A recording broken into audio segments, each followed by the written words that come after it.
Safeguarding external transactions with the indoor management doctrine. So indoor management doctrine అంటే ఏంటి? Image లో చూపించినట్లు indoor management doctrine అంటే ఇది చాలా ఇంపార్టెంట్ గా వర్క్ చేయాలి. ఇది protects people who do business with a company by allowing them to assume that the company's internal procedures are being followed correctly. So indoor management doctrine meaning ఏంటంటే కంపెనీలో internal గా ఉన్న ప్రొసీజర్స్ కరెక్ట్ గా follow అవుతున్నాయా లేదా. So key features వచ్చేసరికి protection from out Zydus. So ఎవరైతే బయట వాళ్ళు ఉంటారో అవుట్ సైడర్స్ వాళ్ళు కంపెనీ యొక్క డీటెయిల్స్ అన్ని వాళ్ళు చెక్ చేయాల్సిన అవసరం లేదు. ఎందుకంటే company by default indoor management అనేది ఫాలో అయ్యి ఉండాలి. And presumptions of regularity. So time to time regular గా actions are in line with internal rules లో ఉండాలి. సో ఇంటర్నల్ రూల్స్ ఏమైనా ఎక్స్టర్నల్ లాస్ ఏమైనా చేంజ్ అయితే ఇంటర్నల్ గా కూడా రూల్స్ చేంజ్ చేసుకోవాలి. Exception for suspicion of irregularity. In any case ఏదైనా మాల్ ప్రాక్టీస్ కానీ ఏదైనా జరిగితే the protection is not absolute. So something ఏదైనా కరెక్ట్ గా అవ్వనప్పుడు this rule does not apply. So ఇలాంటి కేసెస్ లో అవుట్ సైడర్స్ కి అథారిటీ ఉంటుంది కంపెనీ రిప్రజెంటేటివ్స్ తో మాట్లాడి సస్పిషన్ వ్యక్తపరచడానికి, అనుమానం వ్యక్తపరచడానికి. Okay, liquidator. సో లిక్విడేటర్ అనే పర్సన్ ఎవరు? ఏదైనా ఒక కంపెనీ వైండప్ చేయాలి. వైండప్ అంటే క్లోజ్ చేయాలి. ఒక కంపెనీని ఎప్పుడు క్లోజ్ చేస్తాము? చాలా థింగ్స్ ఉంటాయి. ఒకటి, కంపెనీ అనుకున్న ప్రాఫిట్స్ సంపాదించేసింది, సో డెలివరీ బిజినెస్ అయిపోయింది, లేదా కంపెనీ నష్టాల్లో ఉంది, లేదా కంపెనీలో ఏదో మాల్ ప్రాక్టీస్ జరిగింది, సో అందువల్ల కోర్టు ట్రిబ్యునల్ స్టాప్ చేయమని చెప్పింది. ఇలాంటి టైమ్స్ లో కంపెనీ వైండప్ చేస్తున్నప్పుడు ఎన్సిఎల్టీ ఏం చేస్తుందంటే ఒక లిక్విడేటర్ ని అపాయింట్ చేస్తుంది. ఆ లిక్విడేటర్ అపాయింట్ అయిన అతను ఏం చేయాలి? సో ఫస్ట్ ఈ లిక్విడేటర్ పవర్స్ అండ్ రెస్పాన్సిబిలిటీస్ కన్నా ముందు మనం లిక్విడేటర్ అపాయింట్మెంట్ ఏంటో చూద్దాం. Liquidator is appointed to manage dissolution. అంటే ఒక కంపెనీ క్లోజింగ్ ని మేనేజ్ చేయడానికి లిక్విడేటర్ ని అపాయింట్ చేస్తారు. ఈ లిక్విడేటర్ ఇన్సాల్వెన్సీ పర్సన్ అయి ఉండాలి. టైం టు టైమ్ మారుతూ ఉంటాయి eligibility criteria. So NCLT appoint చేస్తుంది. చేసిన తర్వాత first thing asset realisation.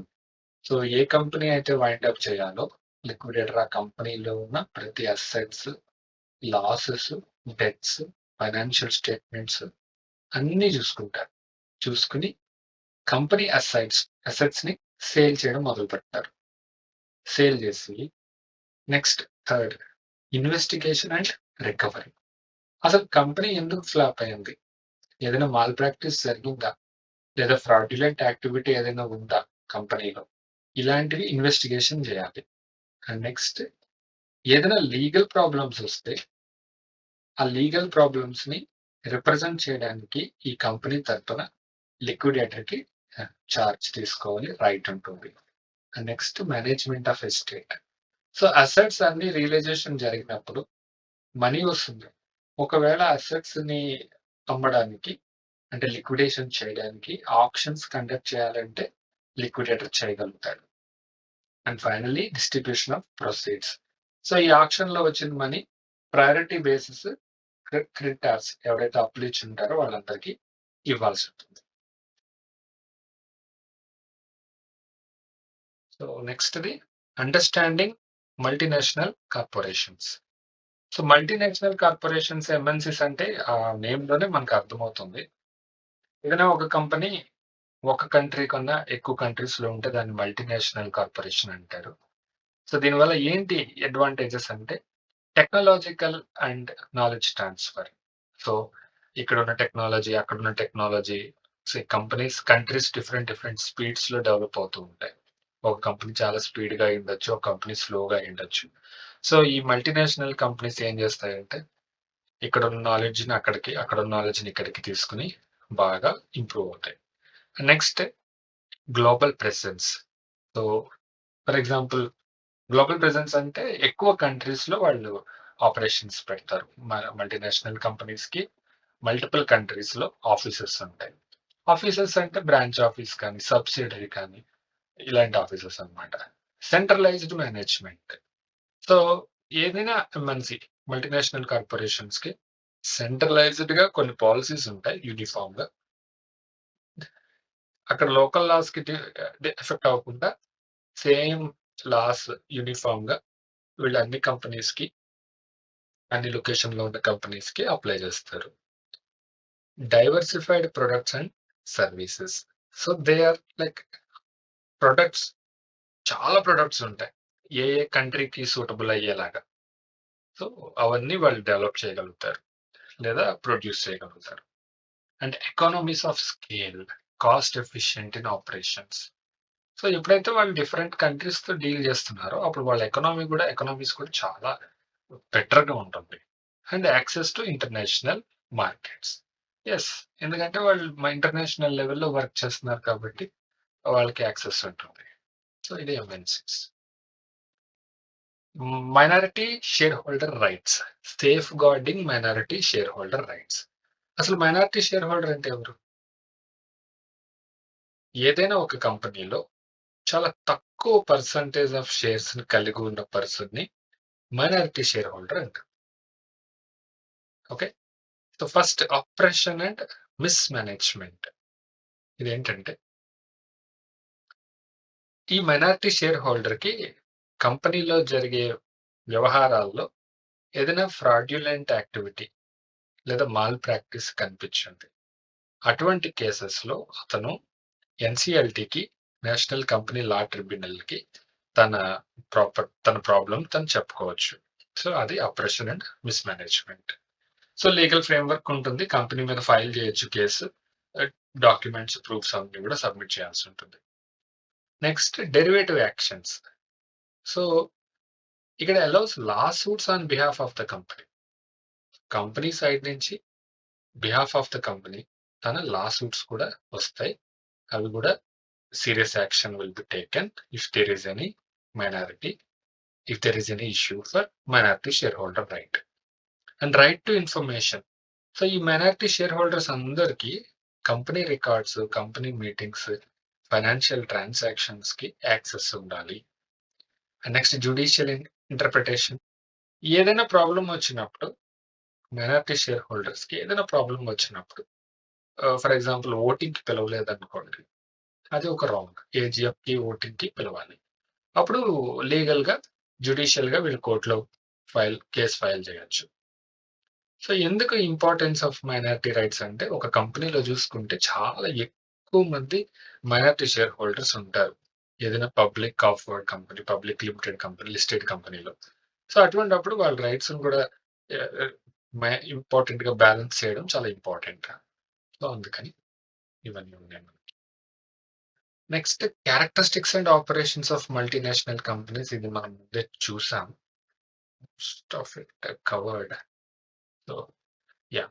Multinational companies అయిపోయింది గదా! ఇప్పుడు పబ్లిక్ సెక్టార్ కంపెనీస్ గురించి చూద్దాం. పబ్లిక్ సెక్టార్ కంపెనీ అంటే public company, government company. So, private కంపెనీస్‌లో మోటో చాలా కంపెనీస్‌లో ఎందుకు వర్క్ చేస్తారంటే, ప్రైవేట్ కంపెనీస్ ఎందుకు స్టార్ట్ చేస్తారంటే, ప్రాఫిట్ లాభాలు ఆర్జించడం కోసం. కానీ పబ్లిక్ సెక్టార్ కంపెనీ ప్రాఫిట్ కోసం చేయరు. ఎంప్లాయ్‌మెంట్ కోసము, ఇలాంటి వాటిల కోసం జేస్తారు. చాలా తక్కువ ప్రాఫిట్ కోసం జేస్తారు. సో, ఈ పబ్లిక్ సెక్టార్ కంపెనీలో గవర్నమెంట్ అనేది ఓనర్‌షిప్ తీసుకుంటుంది. సెంట్రల్ గవర్నమెంట్ అయ్యుండొచ్చు, స్టేట్ గవర్నమెంట్ అయ్యుండొచ్చు. అండ్ ఫైనాన్షియల్ సపోర్ట్ కూడా మన గవర్నమెంట్ ప్రొవైడ్ చేస్తుంది. పబ్లిక్ సెక్టార్ కంపెనీస్‌కి ఫైనాన్షియల్ సపోర్ట్. సబ్సిడీస్ అని కానీ, లోన్స్ కానీ గవర్నమెంట్ ఇస్తుంది. And no private share holders. So, private share holders ఎవరు ఉండరు. మొత్తం అంతా గవర్నమెంట్ ఓనర్‌షిప్‌లోనే ఉంటుంది. And statutory formation. సో, పార్లమెంట్‌లోని యాక్ట్స్, స్టేట్ లెజిస్లేచర్స్ అన్నీ ఫాలో అవుతూ ఉండాలి. ఏదైనా ఫాలో అవ్వకపోతే ప్రాబ్లమ్ అవుతుంది. లీగల్ కాన్సిక్వెన్సెస్ వస్తాయి. And accountability. సో, ఎవరు అకౌంటబిలిటీ అంటే గవర్నమెంట్ బాడీస్, పబ్లిక్. మనమే అకౌంటబుల్‌గా తీసుకోవాలి. సో, ఆబ్జెక్టివ్ ఏంటి? ప్రాఫిట్ కాదు. Public welfare, economic growth. ప్రజా సంక్షేమము, ఆర్థికంగా బలపడడం అన్నమాట. సో, పబ్లిక్ సెక్టార్ కంపెనీ ఇది. Next promoter role in company formation. Promoter అంటే ఎవరు? సో, ఏదైనా ఒక కంపెనీని స్టార్టింగ్ నుంచి ఉండి, కంపెనీని ఎస్టాబ్లిష్ చేసి, ఒక టీమ్ తీసుకొచ్చి, కంపెనీలో హైరింగ్స్ చేసుకొని, ఫండింగ్స్ కోసం అందరిని అడిగి, ఫండింగ్ తీసుకొచ్చి, ఒక బిజినెస్ ప్లాన్ తీసుకొని, ఒక బిజినెస్ ఆపర్చునిటీని క్రియేట్ చేస్తారు గదా!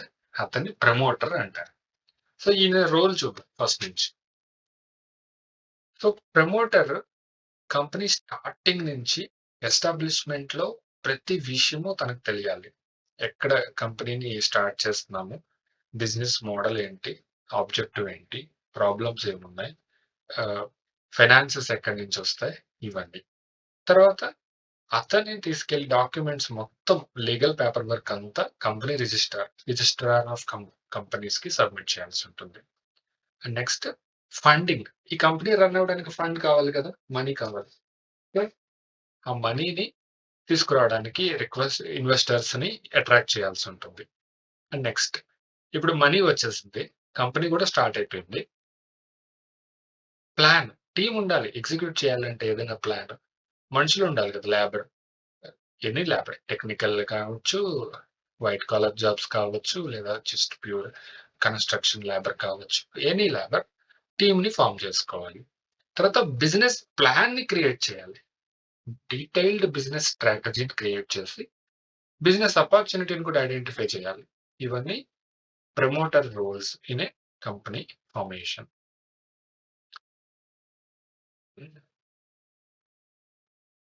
యాహ్!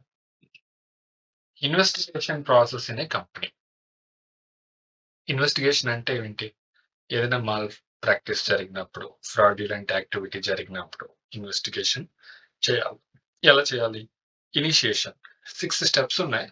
ఇనిషియేషన్ అంటే ఫస్ట్ ఎవరైనా పర్సన్ డైరెక్టర్ అవ్వచ్చు, స్టేక్ హోల్డర్ అవ్వచ్చు, షేర్ హోల్డర్ అవ్వచ్చు, పబ్లిక్ పర్సన్ అవ్వచ్చు. ఆయన ఏమైనా ఆ పర్సన్ కంప్లెయింట్ చేసినప్పుడు, ఆ కంప్లెయింట్ ఎలాగా ఆడిట్ ఫైండింగ్ అవ్వచ్చు. ఇంకెక్కడైనా సరే కంప్లెయింట్ చేసినప్పుడు ఇనిషియేషన్ అన్న ఫేజ్ స్టార్ట్ అవుతుంది. అక్కడి నుంచి ప్లానింగ్ ఫేజ్‌లో ఈ స్కోప్ ఏంటి? ఆబ్జెక్టివ్స్ ఏంటి? ఎవరెవరు రిసోర్సెస్ కావాలి? ఆ పర్సన్ కంప్లెయింట్ చేశారు గదా! ఆ కా కంప్లెయింట్ తీసుకొని ఏమేం కావాలో ఆ ప్లాన్ చేయాల్సుంటుంది. అది ఫేజ్ 2. Next థర్డ్‌ది evidence. ఇది చాలా important. Gathering relevant documents, interview జేయాలి. విట్‌నెసెస్‌ని అందరిని. సో, ఫైనల్‌గా సెక్యూరింగ్ ఎవిడెన్స్ చేయాలి.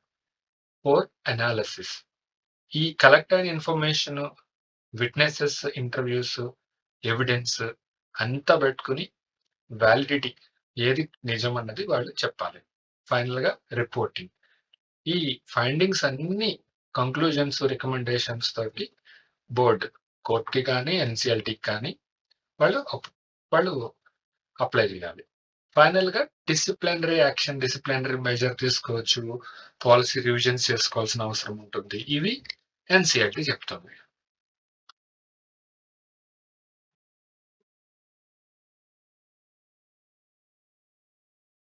Share holder types, essential rights చూద్దాం. సో, ఎసెన్షియల్ షేర్ హోల్డర్ అంటే మీకు ఆల్రెడీ తెలుసు. Rights to information. So, share holders అందరికి ఫైనాన్షియల్ స్టేట్మెంట్స్, రిపోర్ట్స్ చూడడానికి రైట్ ఉంటుంది. Profit participation. ఏదైనా కంపెనీ డివిడెండ్స్ ఇచ్చినా, అప్పుడు వాళ్ళు రిసీవ్ చేసుకోవాలి share holders. Voting and transfer rights. ఏదైనా ఏజీఎం జరిగినప్పుడు యాన్యువల్ జనరల్ మీటింగ్ కానీ, జనరల్ మీటింగ్‌లో కానీ ఓటింగ్స్ కండక్ట్ చేస్తే షేర్ హోల్డర్స్ అందరికి ఓట్ వేసే రైట్ ఉంటుంది.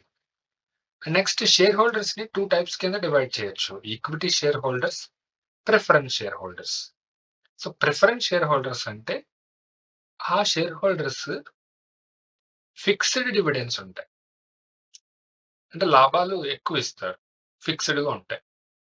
Priority in liquidation. ఒకవేళ కంపెనీ కనుక మూసేయాల్సొస్తే ప్రిఫరెన్స్ షేర్ హోల్డర్స్‌కి ప్రయారిటీ ఇస్తారు లిక్విడేషన్‌లో. అండ్ ఓటింగ్ రైట్స్ తక్కువుంటాయి. వాళ్ళు ఇన్వెస్ట్‌మెంట్ ఎక్కువ చేస్తారు ప్రిఫరెన్స్ వాళ్ళు అందుకని. అండ్ ఈక్విటీ షేర్ హోల్డర్స్‌కి వీళ్ళకి ఓటింగ్ రైట్స్ ఉంటాయి. రెసిడ్యూయల్ క్లెయిమ్స్ ఉంటాయి. అండ్ ఇంకపోతే డివిడెండ్స్ కూడా ఉంటాయి. ఓకే. సో, ఈ టాపిక్ మనం ఆల్రెడీ డిస్కస్ చేసాం. బట్ మళ్ళీ చేద్దాం. లిఫ్టింగ్ ద కార్పొరేట్ వీల్ అంటే ఇదొక Latin term. Beyond the powers. Corporate veil అంటే బియాండ్ ద పవర్స్. లిఫ్టింగ్ అంటే ఎటువంటి కేసెస్‌లో కార్పొరేట్ వీల్ లిఫ్ట్ చేయొచ్చు. ఓకే. ఫస్ట్‌ది ఫ్రాడ్ ఆర్ ఇంప్రాపర్ కండక్ట్. ఏదైనా కంపెనీ ఫ్రాడ్ చేస్తే కార్పొరేట్ వీల్ అనేది లిఫ్ట్ చేసేయొచ్చు. సో, కార్పొరేట్ వీల్ అనేది ఎలా మనం చూడాలంటే ఒక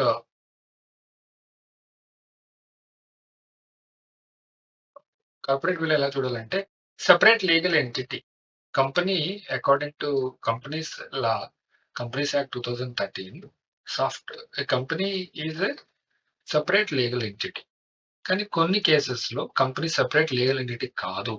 కంపెనీలో ఉన్నది మెంబర్స్ అందరూ ఒకటే అని చెప్పాల్సొచ్చినప్పుడు ఎలాంటి కేసెస్‌లో అలా జరుగుతుంది అనేది ఇక్కడ రాశారు. Fraud or improper conduct, associations of persons and one entity, judicial stands, evasion of legal obligations, agency. Thank you.